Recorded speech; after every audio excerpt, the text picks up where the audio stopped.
మనం బల్ల వర్తమానం చూసుకోక మునుపు మీకు అంటే మన వర్తమానం వెళ్ళకపోతే మీకు చిన్న వాక్య భాగం చదవాలనుకుంటున్నాను మీతో కలిసి. సో లూకాసు వార్త అందరూ తీయండి. లూకాసు వార్త 3వ అధ్యాయము.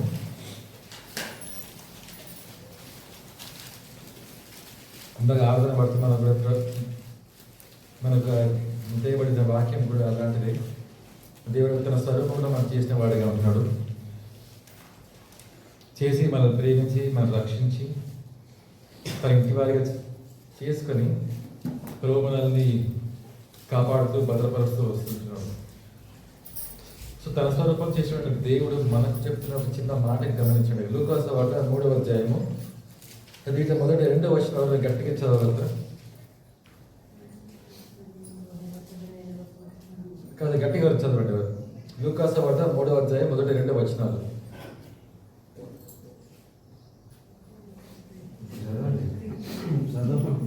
ఇవరి కైసరి ఏలుబడిలో 15వ సంవత్సరమందు యూదియాకు పొంతి పిలాతు అధిపతిగాను, గలీలయకు హెరోదు చతురాధిపతిగాను, ఇతురయి త్రకోనీతి దేశములకు అతని తమ్ముడైన ఫిలిప్పు చతురాధిపతిగాను, అబిలేన దేశమునకు లూసానియు అధిపతిగాను, అన్నయు కయపయు ప్రధాన యాజకులుగాను ఉన్న కాలమున అరణ్యంలోనున్న జకర్యా కుమారుడైన యోహాను వద్దకు దేవుని వాక్యము వచ్చెను. అతడు వచ్చి ఇక్కడ మనం చూస్తే లూకాసు వార్త 3వ అధ్యాయంలో మొదటి వచనంలో 2వ వచనం సగం వరకు కూడా దాదాపు 5-6 మంది గొప్పవారి పేరు రాసి పెట్టారు. అక్కడ అప్పట్లో రోమా చక్రవర్తి వారి పేరు రాసి ఉన్నాయి. దాంతోపాటు ఇంకేమున్నాయంటే అక్కడ యూదులలో ఉన్నటువంటి అన్నయ్య కయప ప్రధాన యాజకులు వాళ్ళకు రాయబడింది అక్కడ. సో ఇట్లాంటి గొప్ప గొప్ప వారి యొక్క పేరు రాయబడింది అక్కడ. అది చెప్పిన తర్వాత చివరిలో ఏమో రాసి పెట్టుంటారు. 2వ వర్షం లాస్ట్ ఏముంటుందంటే జకర్యా కుమారుడైన యోహాను వద్దకు దేవుని వాక్యము వచ్చి. ప్రపంచంలో ఎంతో గొప్పవారు ఎంతో మంది ఉంటారేమో, కానీ ఇప్పుడు అక్కడ లూకాసు వారు చూసినట్టయితే చాలా మంది గొప్ప గొప్ప వారి పేరు, అంటే వీళ్ళందరూ చరిత్రలో రాయబడిన పేర్లు ఇవన్నీ. రోమా చరిత్రకి వెళ్ళినప్పుడు అయితే ఈ యొక్క రాజులు, ఈ చక్రవర్తులు, ఈ అధిపతులు వీళ్ళ పేరు రాయబడి ఉంటాయి చరిత్రలో, వాళ్ళ పేర్లు అవన్నీ. సో దేవుడు నాకు ఎవరి దగ్గరికి వచ్చింది చెప్పండి, ఎవరి దగ్గరికి వచ్చింది? యోహాను దగ్గరికి వచ్చింది. యోహాను ఎక్కడున్నాడు? అరణ్యంలో ఉన్నటువంటి యోహాను యొద్దకు ఏమొచ్చింది? దేవుని వాక్యం వచ్చింది అని రాసిపెట్టుంది అక్కడ. సో దేవుడికి నీవు నేను ఎంత ప్రాముఖ్యమైన వారము అంటే, మనం ఎక్కడో ప్రపంచంలో ప్రఖ్యాతి గాంచినటువంటి వారు గాను, లేకుంటే పేరు ప్రఖ్యాతి ఉన్నటువంటి వారు గాను, లేకుంటే ఎంత గొప్ప గొప్ప వారుగా మనం లేము, కానీ స్టిల్ దేవుని వాక్యం ఎవరి దగ్గరకు వచ్చిందంటే అరణ్యంలో ఉన్నటువంటి నీ కొరకు నా కొరకు ఆ దేవుని వాక్యం వచ్చేదిగా ఉంటుంది. డిసెంబర్ 31 రోజు రాత్రి జరిగేటువంటి ఆ యొక్క బిజినెస్ అంటే వ్యాపారం జరుగుతుందో సంవత్సరంలో జరిగేది అంతా కంపేర్ చేస్తే డిసెంబర్ 31 జరిగేటువంటి వ్యాపారం చాలా ఎక్కువ అంట. తెలుసా మీకు సంగతి? కొన్ని కోట్లలో ఉంటుంది ఆ వ్యాపారం. అది చాలా మంది ఏం చేస్తారంటే ఆ సమయంలో ఎంతో వెచ్చించి వాళ్ళ యొక్క తమకు కావాల్సిన సంతోషం కోసం అని చెప్పేసి, తమకు కావాల్సిన ఆనందం కోసం అని ప్రపంచంలో ఎక్కడికైనా వెళ్తారు. వాళ్ళు ఎంత ఖర్చైనా చేసి ఆ రోజు రాత్రి అక్కడ మేము ఉండాలి అని వాళ్ళు ఖర్చు చేసేవారు ఉంటారు. సో అలాంటి వారి దగ్గరికి దేవుని వాక్యం రావడం లేదు, కానీ అరణ్యంలో ఉన్నటువంటి యోహాను దగ్గరికి దేవుని వాక్యం వచ్చినది. చూడండి మనకి ఎంత ఆధిక్యత గలవాలి మనము. నిజాన్ని చూసినట్లయితే మీరు గొప్పవారా, మేము గొప్పవారా అని చెప్పండి. మనం చూసినట్లయితే ఏ రకంగా కూడా నీవు నేను గొప్పవారం కానే కాదు, తృణీకరించబడినటువంటి వారు కదా. ప్లస్ మనలో ఎన్నో బలహీనతలు మన లోపల ఉన్నాయి. అంతేకాదు మనలో ఏదో పత్రమే స్థితిలో మనం చాలా మటుకు ఉన్నాం. మనము ప్రభు ఒక నమ్మకంగా చాలాసార్లు లేకుండా కూడా స్టిల్ దేవుని యొక్క వాక్యము తల్లంపాడినటువంటి సీయోను వాసులకు ప్రభు వాక్యం వచ్చినది. ప్రభు ఎంత గొప్పవాడు అంటే, ప్రభు కావాల్సింది గొప్ప గొప్పవాడు కాదు, ప్రభు కావాల్సింది బలాఢ్యులు కాదు, ప్రభు కావాల్సింది గొప్ప జ్ఞానవంతులు కాదు, ప్రభు కావాల్సింది ఎవరంటే బలహీనలు కాదు. ప్రభు కావాల్సింది బుద్ధిహీనత వాళ్ళు కావాలి ప్రభుకి. చాలా వీక్ అంటే బలహీనత కావాలి ప్రభుకి. ఎందుకు కొరకు అంటే వాక్యం రాసిపెడుతుంటారు. మొదటి అధ్యాయంలో ఏమి రాసిపెడుతుందంటే దేని కొరకు అంటే బలవంతులు సిగ్గుపరచటకును, జ్ఞానవంతులు సిగ్గుపరచటకును, లోకంలో ఉన్న వెరివారిని దేవుడు దేని కొరకు ఏర్పరచుకున్నాడు అంటే మీ ద్వారా, నా ద్వారా, ఇలాంటి వారి ద్వారా దేవుని యొక్క మహిమ కనపరచడాలి. ప్రభు నీ జీవితం ద్వారా, నా జీవితం ద్వారా దేవుడు మహిమపరచుకోవాలనుకుంటున్నాడు. కాబట్టి ప్రభు ఏం చేస్తున్నాడు అంటే బలహీనులను, బుద్ధిహీనులను, లోకంలో కాని వారిని ప్రభు కోరుకుంటాడు. కోరుకొని మీ ద్వారా, మనలాంటి వారి ద్వారా దేవుడు తన పని జరిగించుకుంటూ తన నామానికి మహిమ దేవుడు తెచ్చుకునేవాడిగా ఉంటాడు. సో ఇది ఒక ఆధిక్యత. నీ దగ్గరికి, నా దగ్గరికి దేవుడి వాక్యం వచ్చింది అంటే ఇది గొప్ప ఆధిక్యత. ఇది మనం ఊహించలేము. ప్రపంచంలో ఎంతోమంది గత రాత్రి నశించిపోయినారు, కానీ మనం ఇంకా సజీవంగా ఉన్నాం. సజీవంగా ఉండి ఇప్పటి వరకు కూడా దేవుడి వాక్యాన్ని మనము చదవగలుగుతున్నాము, వినగలుగుతున్నాము, దేవుని స్తుతించగలుగుతున్నాము. ఈ సమయంలో మనం దేవుడి మందిరంలోకి వచ్చి నిలబడి ఉన్నాం. ఈ విధంగా నిజంగా దేవుడికి మనం స్తుతి చెల్లించే వారిగా మనం ఉన్నాము. సో మన బల్ల వర్తమానంలో వెళ్ళిపోకముందు మనకి ఇచ్చినటువంటి సంఘ వాగ్దానాలు చదివారు ఉదయం యాక్చువల్గా మనము. సో దాంట్లో మనం మొదటి సంఘ వాగ్దానం చెప్పండి. ఏంటి సంఘ వాగ్దానం? మొదటిది ఏంటిది? యెహోషువ 1:9 తీయండి ఒకసారి. మొదటి సంఘ వాగ్దానం అయినటువంటి యెహోషువ గ్రంథంలో నుంచి దాంట్లో మొదటి అధ్యాయము 9వ వచనము అందరం కలిసి గట్టిగా దగ్గరగా చదువుతాము. నేను నీకు ఆజ్ఞాపించిన కదా, విగ్రహం కలిగి ధైర్యంగా ఉన్నాను, దిగుబడను నీవు నడిచే మార్గం అంతటిలో దేవుని యెహోవా నీకు తోడై ఉంటున్నాను. రండి ప్రార్థించుకుందాం. ప్రభు సహాయం కోసం తన వైపు చూద్దాము.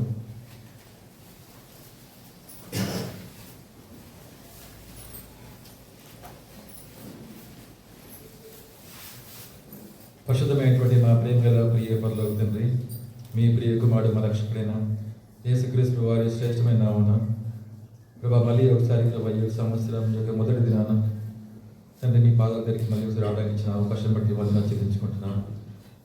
ప్రభా గత సంవత్సరం అంతా మమ్మల్ని కాపాడి భద్రపరిచినందుకే వందనాలు. ప్రభా ఈ దినాన ప్రభా మీ దగ్గరికి మళ్ళీ తగ్గించుకుంటూ వస్తున్నామయ్యా. తండ్రి మీ పాదాల దగ్గరికి వచ్చి నమస్కరిస్తుంటున్నాను. ప్రభా ఉదయకాలం ఉన్నటువంటి ఆరాధన వర్తమానం ద్వారా మీరు మాతో మాట్లాడడానికి వందనాలు చేసుకుంటున్నాం ప్రభా. తండ్రి మీ స్వరూపంలో మమ్మల్ని చేసుకోవడం మాత్రమే కాదు, కానీ ప్రభా మమ్మల్ని ప్రేమించిన వారిగా ఉన్నందుకే వందనాలు. తండ్రి మా జీవితంలో మీరు రక్షకునిగా మీరు మా కొరకు వచ్చినందుకు వందనాలు చెల్లించుకుంటున్నాం. తను రక్షించుకోవడం మాత్రమే కాదు, కానీ ప్రభా దేవుని కుటుంబీకులుగా మమ్మల్ని చేసినందుకే వందనాలు. ప్రభా యేసుక్రీస్తు కుటుంబంలో మమ్మల్ని జతపరిచినందుకే వందనాలు చెల్లించుకుంటున్నాం. జతపరిచిన తర్వాత నుంచి ప్రభా మిమ్మల్ని భద్రపరుస్తూ కాపాడుతూ వస్తున్నందుకే వందనాలు చెల్లించుకుంటున్నాం. తండ్రి మా దేవుడు కునుకడు నిద్రపోడు అనే దానికి సాదృశ్యం ఒక సంవత్సరం మమ్మల్ని కాపాడుతుంది. దాన్ని బట్టి మనకు కనబడుతుంది ప్రభా. తను ఈరోజు ప్రభా మిమ్మల్ని ప్రేమిస్తున్నామంటే ప్రభా మీరు మమ్మల్ని మొదట ప్రేమించినారు కాబట్టి ప్రభా మేము ప్రేమిస్తున్నాం మిమ్మల్ని. తన ప్రతి విషయంలో ప్రభా మీరే మొదటి వారిగా ఉన్నారు ప్రభా. రక్షించే విషయంలో, మమ్మల్ని ప్రేమించే విషయంలో, భద్రపరిచే విషయంలో, ప్రతి విషయంలో ప్రభా మీరు మొదటి వారిగా ముందుకే వందనాలు. తన మీ పాదాల దగ్గరికి వచ్చి మిమ్మల్ని నొక్కి స్తుతిస్తూ ఆరాధిస్తుంటుంది. ఓకే, నాలాంటి వాడు రక్షించుకున్నందుకే వందనాలు. తను ఎన్నో బలహీనతలు ఎన్నో ఉన్నప్పటికీ నీ ప్రభా పతనాలు నాలో ఉన్నప్పటికీ నీ ప్రభా మీరు ప్రేమించి తను ఇప్పటిదాకా భద్రపరిచి కాపాడుతున్నందుకు ఎంతో వందనాలు ప్రభు. నాకు ఇచ్చినటువంటి ఆరోగ్యాన్ని బట్టి మీకు వందనాలు చెల్లించుకుంటున్నాం. సరే మీ ప్రియుల యొక్క ప్రార్థనను బట్టి ప్రభా మీకు వందనాలు చెల్లించుకుంటున్నాను తండ్రి. ప్రభా ఈ సమయంలో ప్రభు బల్ల వర్తమానం కొరకు వచ్చి ఉంటున్నాం దేవా. తను ఈ వర్తమానాన్ని బోధిస్తుండగా ప్రభు మొదట నాకు నేను బోధించుకుంటున్నాను. తను ఈ వాక్యం మొదట నాకు, తర్వాత నీ సంఘస్థులకి నాకు తెలుసు ప్రభా. తను చెప్పబోతున్న సంగతులు ప్రభు మేము చర్చించుకునే విషయాలలో ప్రభా మీద మాకు సహాయం చేయండి. పరిశుద్ధాత్మదేవ మా జీవితం సరిచేయమని, తను మా జీవితాన్ని పరిశోధించమని ప్రభా మీరే మాతో మాట్లాడమని ప్రార్థన చేస్తుంటాం ప్రభా. మీరే మాతో కూడా ఉండవు. మీరు శిరుచోడు మరుగు చెప్తున్నాను ప్రభా, మీరు మరుగుపరుచుకోమని, నా నోట్లో మీరు కావాల్సిన మాటలే ఉంచమని తన యెషయా 51:16 నా రక్షణ కోరుకుంటూ ఈ కొద్ది ప్రార్థన యేసు ప్రభు నామములో ప్రార్థిస్తున్నాం తండ్రి. ఆమేన్.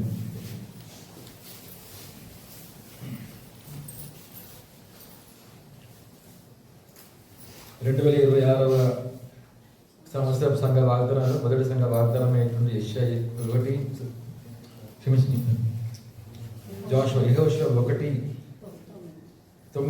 చివరి వచనం ఏంటంటే నీవు నడుచు మార్గం అంతటిలో నీ దేవుడు యెహోవా నీకు తోడయ్యుండును. మనం చూసుకున్న ఆ యొక్క వాక్యం సంఘ వాగ్దానాల్లో నీకు తోడై ఉండదును, నీతో నడుస్తాను, నీతో పాటు ఉంటాను అని ప్రభు పదే పదే ముమ్మారు చెప్తున్నట్టుగా మనం చూస్తున్నాము. ప్రాముఖ్యంగా యెహోషువ యొక్క జీవితానికి వచ్చినప్పుడు మొదటి అధ్యాయంలో 9వ వచనంలో మనం తీసుకున్న వాక్య భాగం ఉన్నది. దాంట్లో ప్రభు యెహోషువ చెప్తున్న మాట ఏంటంటే నేను నీకు తోడుగా ఉంటాను. తాను మనతో తోడుగా ఉంటాను అన్నప్పుడు చాలాసార్లు మనకి ఏం చేస్తుంది అంటే మనకి వెచ్చలుగా జీవించవచ్చు అనుకుంటారు. వాళ్ళు ఇక్కడ చాలాసార్లు ఏమనుకుంటామంటే నేను చేసేది ప్రతి ఒక్క దాంట్లో ప్రభు నా సహాయపడతాడు అనుకుంటాం. కానీ మనం గమనించాలి, ఏ విషయంలో తనకు తోడుగా ఉంటాను చెప్పాడు ప్రభు, ఆ విషయంలో ప్రభు మనకు తోడుగా ఉండేవాడిగా ఉంటాడు. తర్వాత ఇంకోటి జ్ఞాపకం చేసుకోవాల్సింది ఏంటంటే ప్రభు ఎప్పుడు అబద్ధం ఆడాడు కదా. మన ప్రభు గురించి చెప్పిన వాక్యం ఏంటంటే తను అబద్ధం ఆడని దేవుడు కదా. తను మాట ఇచ్చి ఆ ప్రకారంగా నెరవేర్చుకుంటున్నా కాదు, ప్రభు ఆ ప్రకారం చేసేవాడిగా ఉంటాడు. సో యెహోషువకి ప్రభు వాగ్దానం ఇస్తున్న సమయంలో తన పరిస్థితి ఏంటి? నాయకుడైనటువంటి యెహోషువ అనే దేవుడు కోరుకునేవాడిగా ఉన్నాడు. కోరుకుని తన ప్రజలు నడిపించడానికి కొరకు యెహోషువను ఏర్పరచుకొని తనకి ఈ యొక్క మాటలు, ఈ యొక్క వాగ్దానం ఇచ్చిన వాడిగా ఉంటాడు. సో తనకున్నటువంటి పరిస్థితి ఏంటిది అప్పుడు యెహోషువ అది అనుకుంటే మనం గమనించినట్టు చూడండి, ఇక్కడ కొన్ని మాటలు 3-4 విషయాలు మనం చూసుకుంటాం దీంట్లో. ఫస్ట్ది మొదటి 9 వచ్చిన మనం చదువుకున్నట్లయితే దాంట్లో ప్రభు ఏం చేస్తున్నాడు, యెహోషువకి 3 సార్లు ప్రభు తను చెప్తున్న ఒక మాట రిపీట్ అవుతుంది. ఏంటో అది 6వ వచనం చూడండి. 6వ వచనం నిన్ను విడువను నిబ్బరము కలిగి ధైర్యంగా నుండుము.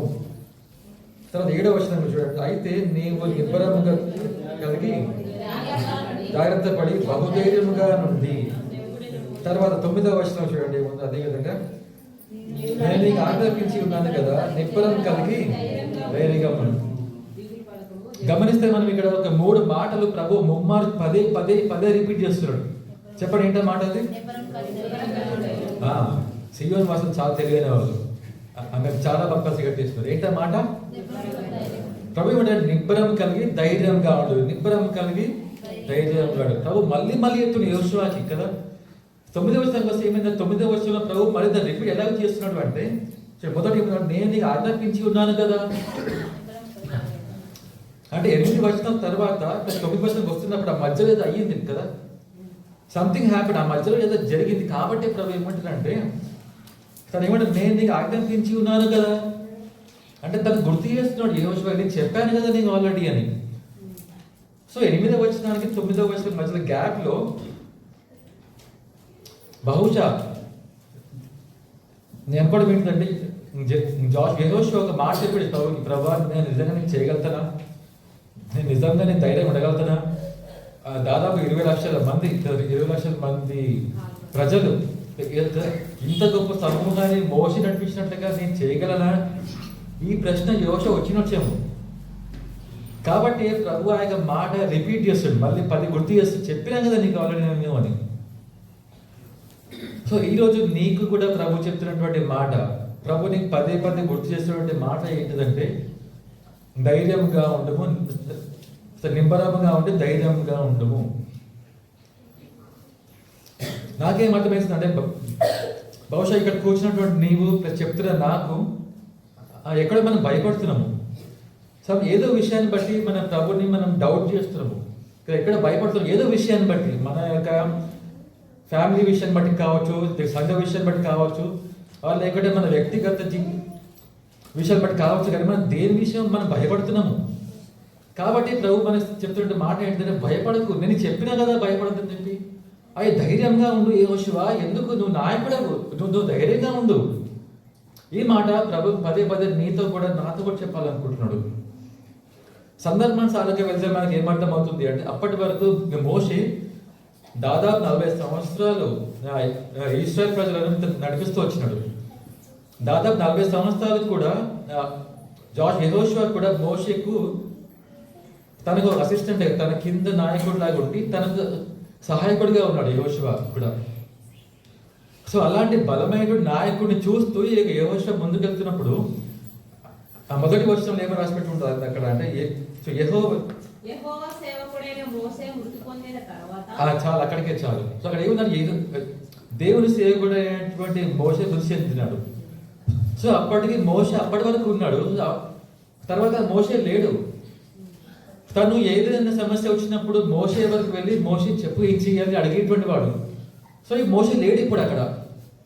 సో మోషే లేకపోయేసరికి యెహోషువని ప్రభు ఏర్పరచుకున్న వాడిగా ఉన్నాడు. అప్పుడు సో ఆ సందర్భంలో దేవుడు యెహోషువకి ఇచ్చినటువంటి వాక్యం ఇది. తను ఆ సందర్భంలో తన ప్రమాణం చేసినటువంటి వాగ్దానం అది ఏంటిది? నువ్వు భయపడకు, నువ్వు ధైర్యంగా ఉండము, నిబ్బరం కలిగి ఉండము అంటున్నాడు ప్రభు. నీ నా జీవితంలో కూడా చాలాసార్లు ఇదే మాట చెప్పేవాడికి ఉంటుంది. మనం చాలాసార్లు ఏం చేస్తామంటే, మన జీవితంలో ఎవరు మనకు సహాయం చేస్తారు కదా అనుకుంటాం. చాలాసార్లు ఏం చేస్తామంటే, మనకు ప్రార్థన కొరకు లేక ఆత్మీయ సహాయం కొరకు దేని కొరకు మనం ఒకరి వైపు చూసి మనం నడిచే వారికి ఉంటాం. సడన్గా ఏమైపోతుందంటే దేవుడు ఆ వ్యక్తిని తీసేస్తాడు అక్కడి నుంచి. తీసేసి ఏం చేస్తాడంటే ఇప్పుడు నా వైపు చూడాలని వాడిగా ఉంటాడు. ఇలాంటి సమయాల్లో ఎలా ఉంటుందంటే చాలా కష్టంగా ఉంటుంది. అరే ప్రభా, నేను సహాయం కోసం వెళ్తున్నా కదా, ప్రార్థన సహాయం కోసం నేను ఎక్స్పెక్ట్ చేస్తున్నా కదా, స్పిరిచువల్ హెల్త్ ఆత్మీయ సహాయం నేను అతనితో చూస్తున్నాను కదా, ప్రభా తీసేసినాం ఎందుకు అన్నప్పుడు ప్రభు ఒక చిన్న మాట నన్ను ఇక్కడ ఒక మాట గుర్తు చేస్తూ, హోషేయ గ్రంథం 2వ అధ్యాయంలో ఒక మాట ఉంటుంది. అది చాలా పెద్ద వచనం, కానీ ఆ వచనంలో చూసే మంచిగా ఉంటుంది. చూడండి, హోషేయ 2వ అధ్యాయము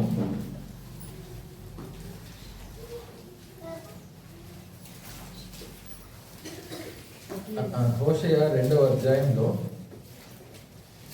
ఒక్క నిమిషం ఆగండి. 2వ అధ్యాయంలో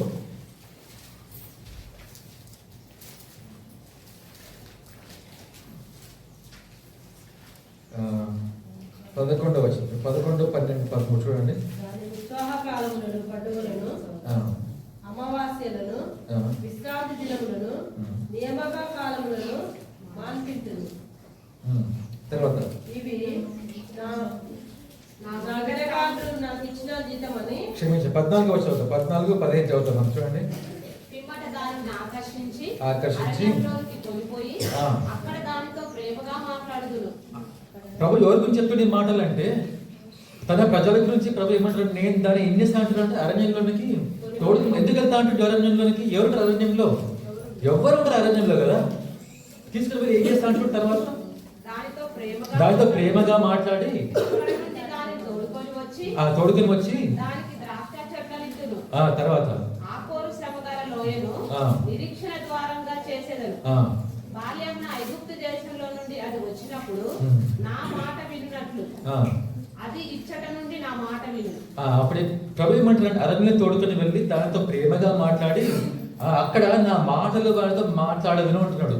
సో ప్రభు అరణ్యంలో ఎవరూ లేని స్థితిలోకి ప్రభు ఎప్పుడు తీసుకొస్తాడు అంటే, ప్రభు నీతో ప్రేమగా మాట్లాడాలని చెప్పేసి ప్రీతి అయినటువంటి మాటలు ప్రభు నీ చెవులో వినిపించాలని హృదయంతో మాట్లాడాలని ప్రభు కోరుకునేవాడిగా ఉంటున్నాడు.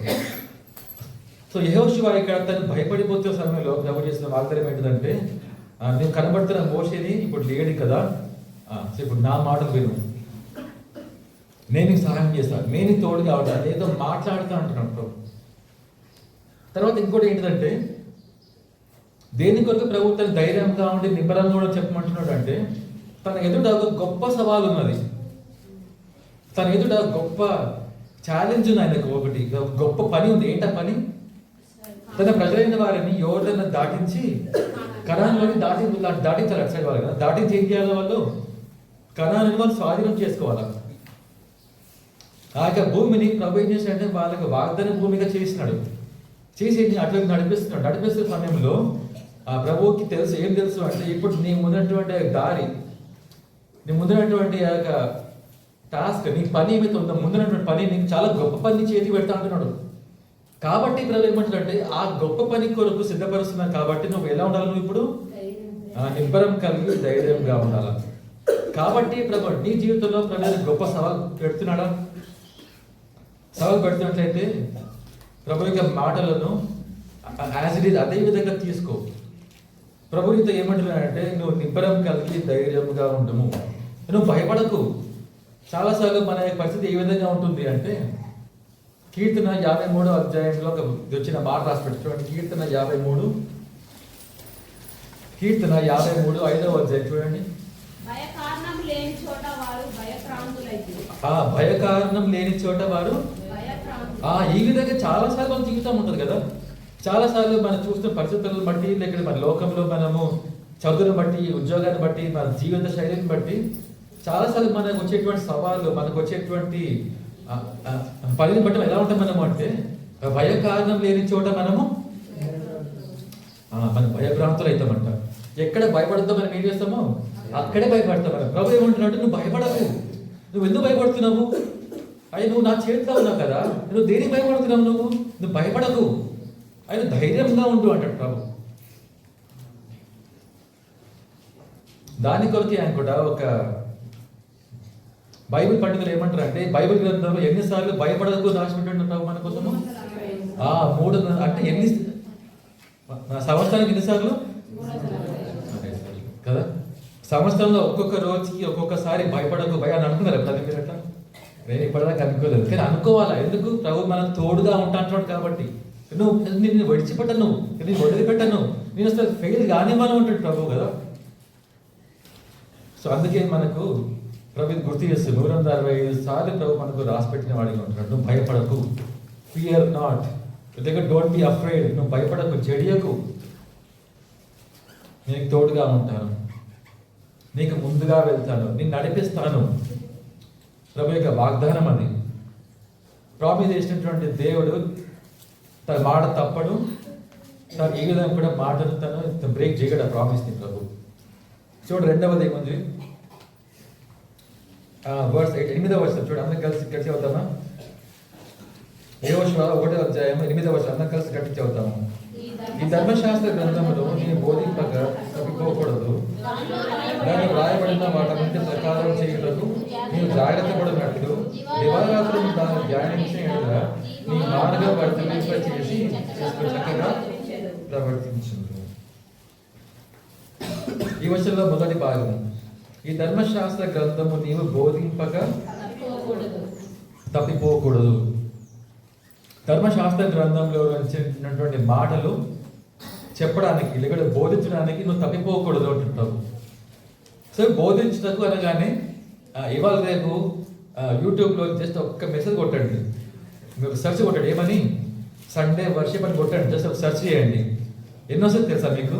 కొన్ని వేలలో వస్తాయి, కొన్ని వేల సంఖ్యలో జనులు ఏం చేస్తారంటే వాళ్ళు బోధిస్తున్నారు. నాకు తెలిసిన ఒక సహోదరు, నేను పేరు చెప్పను, ఆ సహోదరు ఏం చేస్తుందంటే తన ఒక సేవకుడి దగ్గరికి వెళ్ళి తన దగ్గర ఐప్యాడ్ అంటే ఒక పెద్ద ఫోన్ ఒకటి ఉంది, పెద్ద ఫోన్ తీసుకొని సేవకుడి దగ్గరికి ఏం చేసిందంటే, అంకుల్ ప్రేయర్ చేయండి నా కోసం, దీన్ని చేయబట్టి ప్రేయర్ చేయండి. దేనికి మా దాంట్లో ఏముంది అని అడిగినంట. దాంట్లో ఏది ఐఫోన్, ఆ ఫోన్ ఏమని చెప్పు నాకు అంటే, తను ఏమందంటే ఒక యూట్యూబ్ ఛానల్ని స్టార్ట్ చేస్తున్నాను, దాంట్లో ప్రతిరోజు కూడా నేను వాక్యం బోధించాలనుకుంటున్నాను, సో మీరు చేయబట్టి ప్రేయర్ చేయండి. సరే ఏం ప్రేయర్ చేయాలి అడిగినట్టు. అంటే దీని తర్వాత ప్రేయర్ చేసిన అక్కడ వరకే, బట్ నేను ద స్టోరీ ముగిసి ఇంకొంచెం సాగరిస్తున్నాను. ప్రేయర్ ఏమో చేయాలని అడిగినొచ్చేమో కదా. ఏం చెప్పినొచ్చు అప్పుడు చెప్పాలి. యూట్యూబ్కి ఏం రావాలి చెప్పండి? వ్యూస్ రావాలి, ఇంకా సబ్స్క్రైబ్ రావాలి, ఇంకేం రావాలి? ఇంకోటి ఉంది, ఏం కావాలా? లైక్లు కావాలా? సో అది అడిగొచ్చాము ఆమె. తను యూట్యూబ్లో ఫేమస్ కావాలనుకుందేమో. కాబట్టి అంకుల్ నాకు కోసం ప్రేయర్ చేయడు, దీని యూట్యూబ్ ఛానల్ మీద ప్రేయర్ చేసి ఆ సహోదరి పెట్టేటువంటి ఆ యూట్యూబ్ ఛానల్లో ఉండేటువంటి వీడియో చూసి దాన్ని చూడద్దనిపిస్తుంది. తర్వాత ప్రతి ఒక్కటి పెడుతుంది. అదే ఛానల్లో ఎంతో ఆత్మీయమైనటువంటి విషయం చెప్తుంది. అదేవిధంగా తన ఆఫీస్ తిరిగేట ఆఫీస్ పార్టీలు, దివాళీ సెలబ్రేషన్స్, దసరా సెలబ్రేషన్స్ అన్ని దాంట్లో పెట్టేస్తుంటారు దాంట్లో.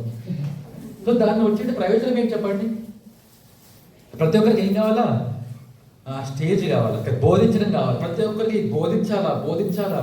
వాళ్ళ వాక్యం వచ్చినా రాకున్నా లేదా యూట్యూబ్లో నేర్చుకొని చెప్పిన వాక్యాన్ని రాసుకొని అవే వాక్య రెఫరెన్స్లు, అదే వాక్యాలు, అదే మాటలు కాపీ చేసి మరీ చెప్పేవారిగా ఉంటారు కదా చాలామంది.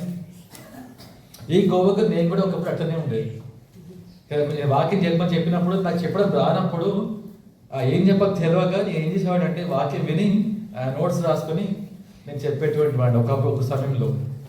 తర్వాత ప్రభువు నాకు నేర్పించడం ఏమని అంటే, నువ్వు ఎందుకు సెకండ్ హ్యాండ్ మెసేజ్ నువ్వు చెప్తున్నావు కదా, సెకండ్ మెసేజ్ అంటే అది ఆల్రెడీ వాడేసినది కదా ఆల్రెడీ, దాన్ని ఎందుకు చెప్తున్నావు ఆ మెసేజ్ని? సమయం అది గడిపితే నీ వాక్యం ఇవ్వనా? చెప్పరా నీకు? చెప్తాను నీకు ఏం చెప్పాలో నీకు అడిగినప్పుడు. తర్వాత వచ్చి ప్రభు దగ్గర నేను వెయిట్ చేస్తా వచ్చిన, ప్రభు దగ్గర వెయిట్ చేసి ప్రభు నాకు ఏం చెప్పాలో చెప్పు నాకు.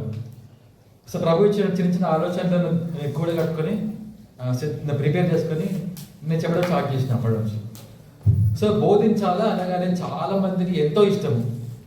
చిన్న వయసే కానీ పెద్ద వయసే కానీ స్త్రీలే కానీ పురుషులే కానీ ప్రతి ఒక్కరికి బోధించాలా అనేది చాలా ఇష్టం. బికాస్ చెప్పడం వల్ల మనకి ఏమనిపిస్తుంది అంటే మనం ఒక మెట్టు ఎక్కువ ఎక్కిన మన ఫీలింగ్ వస్తుంది. మనకి మీరందరూ తక్కువ, నేను ఎక్కువ అనే ఫీలింగ్ మనకు వస్తుంది. కానీ గుర్తుపెట్టుకోవాలా, చాలా జాగ్రత్తగా ఉండాలి. ఎందుకు అంటే దేవుని వాక్యం అంటే రెండంచులు గల ఖడ్గం. రెండంచులు గల ఖడ్గం అంటే ఏంటిది చెప్పాలి. మీ ఇంట్లో కత్తులు ఉంటాయి కదా, మన కిచెన్లో మన కత్తులు ఏ విధంగా ఉంటాయి చెప్పండి. రెండు వైపులా మీకు షార్ప్ ఉంటుందా?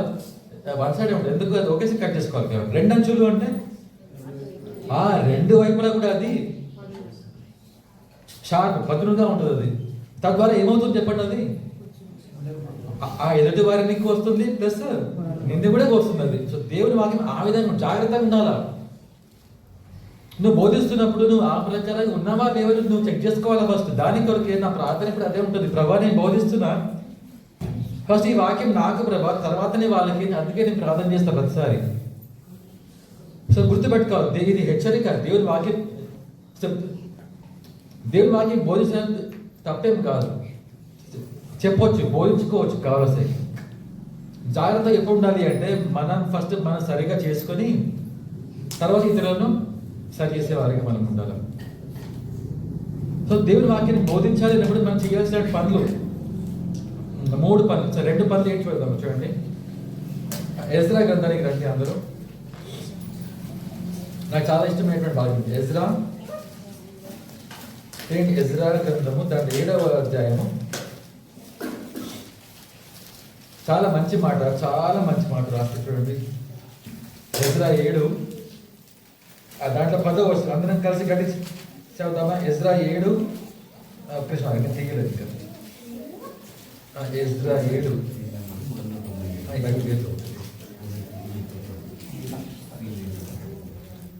Page number 397.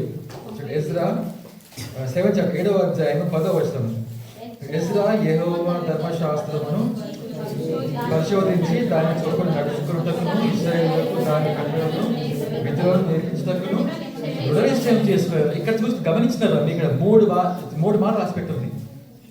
ఫస్ట్ ఏముంది? ఎజ్రా యెహోవా ధర్మశాస్త్రమును పరిశోధించి.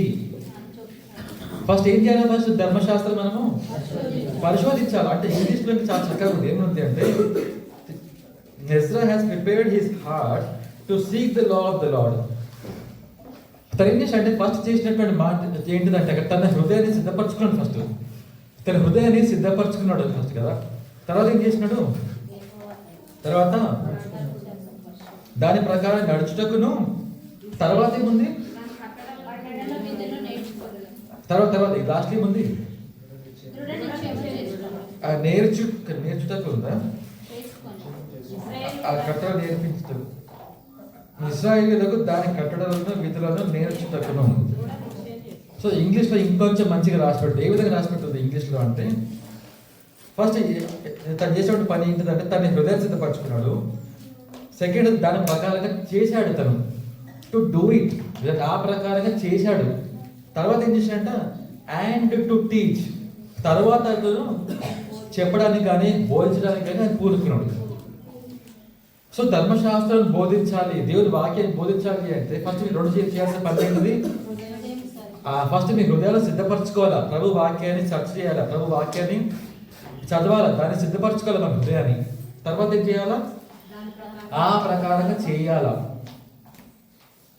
చాలా మంది ఏం చేస్తారంటే ఫస్ట్ చేస్తారు, మూడోది చేస్తారు, రెండోది చేయరు కదా. ఫస్ట్ వాళ్ళు దాన్ని చదువుతారు, సిద్ధపరచుకుంటారు, తర్వాత వాళ్ళు జంప్ చేస్తారు మధ్యలోకి, పెద్ద జంప్, డబుల్ ప్రమోషన్ తీసుకుంటారు వాళ్ళు.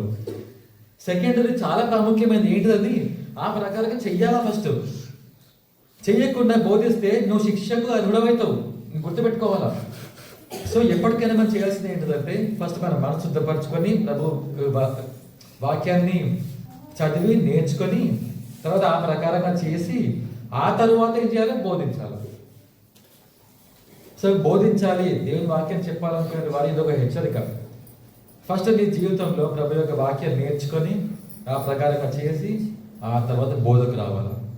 సో దాని కొరకే యెహోషువ జీవితంలో ప్రభు చెప్తున్న మాట ఏంటంటే, ఈ ధర్మశాస్త్ర గ్రంథమును నీవు బోధింపక తప్పిపోకూడదు. తప్పిపోకూడదు అంటే ఏం చేయాలా అంటే దాని అందరూ దివారాత్రములు వాటి ఏం చేయాలని అతను ధ్యానించాలి, దివారాత్రులు ధ్యానించాలి. దాంట్లో అందరికి తెలిసిన వాక్య భాగం కీర్తనలో 1వ అధ్యాయంలో 2వ వచనం ఏమని రాసిపెట్టి ఉంది? దాని యందు దివారాత్రులు ధ్యానించేవాడు ధన్యుడు. నువ్వు ధన్యుడిగా అవుతావు. ఎప్పుడు అవుతావు? దాన్ని దివారాత్రులు ధ్యానించినప్పుడు. దివారాత్రులు అంటే మాట దీన్ని 2 రకాలుగా తీసుకోవచ్చు. ఒక రకం ఏంటిదంటే 24 అవర్స్లో ఎప్పుడు టైం దొరికితే అప్పుడు, దినమంతటిలో టైం ఎప్పుడు దొరికితే అప్పుడు ప్రభు యొక్క వాక్యాన్ని తీసి చదువుకోవచ్చు. సెకండ్ ఇంకోటి ఏంటంటే ఇంకొక మంచి ప్రాక్టీస్ ముఖ్య యవనస్తులకి చిన్నపిల్లలకి నేను చెప్పాలనుకుంటాను మాట ఏంటంటే దివారాత్రులు అంటే దినము ప్లస్ రాత్రి అంటే పగలు రాత్రి 2 సార్లు చదవండి. చదువుని బట్టి దగ్గర ఉద్యోగాన్ని బట్టి మనం ఆ టైం మనం తీసుకోలేకపోవచ్చేమో, కానీ తప్పక 2 సార్లు అయితే మాత్రం చదవాలి అనేసినటువంటి ఆశ నాకు. చాలాసార్లు నా జీవితంలో మేము చేసినటువంటి ఉద్యోగాలను బట్టి ఉదయం మాత్రమే చదువుకునే వారిగా మేము ఉంటున్నాము. చాలాసార్లు రాత్రులు టైం దొరకదు. 10:30, 11, 11:30 దాకా మేము పనిచేస్తూనే ఉంటాం. చాలాసార్లు 12 దాటిపోతుంది. సో అప్పుడు రాత్రి చాలాసార్లు వాక్యం చదవలేకపోతున్నాం. కానీ ఇంకా యవనస్తులకు చెప్పాలనుకున్న మాట ఇదే విషయం గురించి కూడా నేను మా ఇంట్లో గత రోజు మేము డిస్కస్ చేసుకున్నాము, నేను నా భార్య. ఏమని అంటే దేవుని వాక్యాన్ని 2 సార్లు మనము చదవాలి, ధ్యానించాలి. దాన్ని స్టడీ వేరు, మెడిటేషన్ వేరు. స్టడీ అంటే ఏంటిది? నాకు హెబ్రోన్లో నేను యవనస్తుడిగా ఉన్నప్పుడు ఒక సేవకుడు చెప్పిన మాట ఏంటంటే స్టడీ అంటే ఏంటిదంటే నీకు అర్థమైనా అర్థం కాకున్నా కానీ చదువుకుంటూ వెళ్ళిపోవాలంతే. ప్రతిరోజు 2 అధ్యాయాలు కానీ 3 కానీ 4, 5. పెద్ద పెద్ద సేవకులు ఏం చేసేవారంటే వారు 10 చదివేటి వారు అంటారు. ప్రతిరోజు 10 చాప్టర్స్ చదువుకున్న భాగం చాలాసార్లు మనకు అర్థం కాదు, చదువుకుంటూ వెళ్ళాలంతే. చదువుకుంటూ వెళ్తే ఏమిటంటే ఒకనొక సమయంలో ప్రభు దాన్ని గుర్తు చేసి నీకు అర్థం చేపిస్తాడు ప్రభు దాన్ని. తర్వాత ధ్యానించాలి. ధ్యానించడం అంటే ఏంటి? తీసుకునేటువంటి వాక్య భాగాన్ని ఒకటి తీసుకొని ప్రభు దీంట్లో నేను ధ్యానించాలనుకుంటున్నా, నాకు చూపించు, నాకు నేర్పించు అడగాలి. ప్రభు సహాయం తీసుకోవాలా. సో ఆ చాప్టర్ని 1 సారి, 2 సార్లు, 3 సార్లు చదవాలా. చదువుతున్నప్పుడు 3 సార్లు చదవడం ఏమవుతుంది అంటే దాని తర్వాత చదివితే ఆ యొక్క వాక్యం మనకు కొంచెము తేటగా అర్థమవుతుంది. తద్వారా వాక్య భాగాలు మనం ధ్యానించే వారిగా ఉంటాం. సో రెండవది ఏంటిది? రెండవ ముఖ్యమైన అంశం ఇక్కడ ఏంటిదంటే ప్రభు యొక్క వాక్యాన్ని ధ్యానించాలా, దాని తర్వాత ధ్యానించి ఆ ప్రకారంగా చేసి తర్వాత మనం దాన్ని బోధించాలా. రైట్. ఇక మూడవది 9వ వచనం.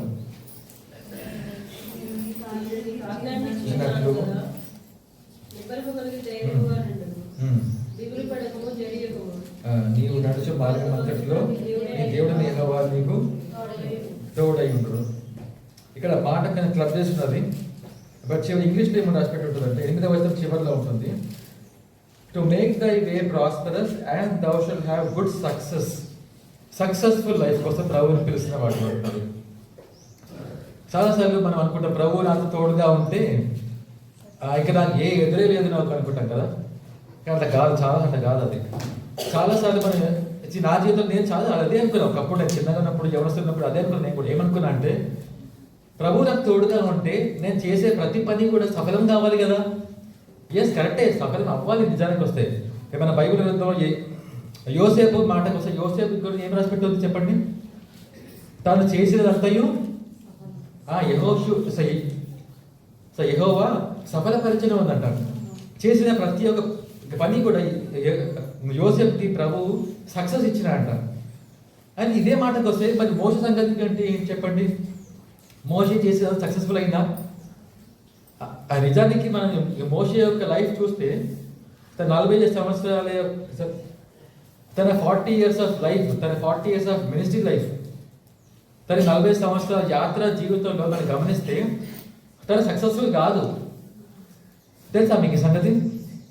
తను సక్సెస్ఫుల్ కాదు. ఎందుకు కొరకు అంటే తను యాక్చువల్గా దేవుని ప్రజలను యోర్దాను దాటించి కనాన్లోకి తీసుకురావాల్సిన వాడు కదా.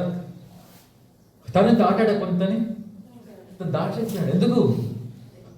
తన జీవితంలో ఎక్కడో దగ్గర తను పడిపోయిన వాడిగా ఉన్నాడు కదా. ఏదో విషయంలో తను దేవుడు చెప్పిన ప్రకారం చేయలేదు. కాబట్టి దీని ద్వారా మనకి ఏమర్థం అవుతుందంటే ప్రభు చూసేది సక్సెస్ అయిన వాళ్ళే దేవుడు చూడడు. ప్రభు ఏం చూస్తాడంటే నువ్వు నమ్మకంగా ఉన్న వాళ్ళేవా ఇంపార్టెంట్ ప్రభుకి. ప్రభు యొక్క దృష్టిలో సక్సెస్ అంటే ఏంటంటే తన దృష్టికి నువ్వు ఎంత నమ్మకంగా ఉన్నావో ఇదే తనకు సక్సెస్. అది గుర్తుపెట్టుకోవాలా, మీరు మర్చిపోవద్దు. ప్రభు నీ జీవితంలో నువ్వు సక్సెస్ఫుల్ అయినవా లేదా గమనించాడు. కానీ ప్రభు నీ జీవితంలో నువ్వు ఎంతవరకు నమ్మకంగా ఉన్నావు ఇది ప్రభు దృష్టిలో సక్సెస్. అది మోషే జీవితంలో మనం ఏమనుకోవచ్చు అంటే మోషే అంత సక్సెస్ఫుల్గా లేడనుకుంటాం. కానీ ప్రభు యొక్క దృష్టిలో ఆయన ఒక సక్సెస్ అయినా. సక్సెస్ ఏ విధంగా తను సక్సెస్ అవున్నాడు అంటే తన దృష్టికి నమ్మకంగా జీవిస్తాడు. ప్రభు అందుకనే మోషే గురించి ఒక మాట చెప్తాడు, నా ఇల్లంతటిలో అయినా నమ్మకమైన వాడంట. సో ఆ నమ్మకమైన వాడు సక్సెస్ఫుల్ అవ్వగలడా? కాకపోవచ్చు చాలాసార్లు.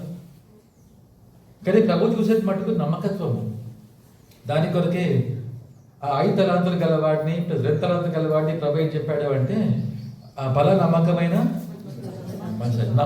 మంచి దాసువాడు చెప్పిన వాడిగా ఉంటున్నాడు ప్రభు అక్కడ. సో నమ్మకత్వం ప్రభుకి చాలా ఇంపార్టెంట్. నీ జీవితంలో నా జీవితంలో ప్రభు కోరుకునే నమ్మకత్వము. ఈ నమ్మకత్వం నా జీవితంలో ఉందా? ఈ నమ్మకంతో నా జీవితంలో లేకున్నట్లయితే మనం ఇప్పుడే ప్రభు దగ్గరికి వచ్చి మనం అడగాల, ప్రభు దగ్గర, ప్రభా నేను నమ్మకంగా ఉండాలనుకుంటున్నాను. ప్రభా నా జీవితంలో సక్సెస్ నాకు ఇంపార్టెంట్ కాదు, సఫలంగా ఉండడం నాకు ఇంపార్టెంట్ కాదు, కానీ ప్రభు నా జీవితంలో నమ్మకంగా ఉండడం నాకు ఇంపార్టెంట్.